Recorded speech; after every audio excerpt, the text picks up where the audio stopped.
Pemandangan tak biasa terjadi di perairan Teluk Ambon, Rabu, tanggal 10 Mei tahun 2023, siang. Ratusan pengendara yang melintas langsung menghentikan kendaraan untuk menyaksikan penampakan tak biasa itu.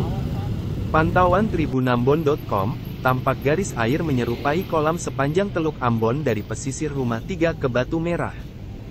Meski jarak pandang dari JMP ke lokasi kejadian, namun masih terlihat dengan mata telanjang. Jika menggunakan kamera profesional, garis air itu terlihat cukup jelas. Meski begitu dia tidak mengetahui penampakan tersebut adalah fenomena apa. Dia hanya berharap tidak terjadi sesuatu yang buruk di kota Ambon.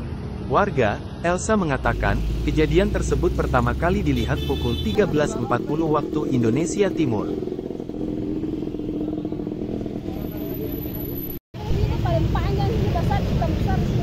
Di mana di muka situ kakek?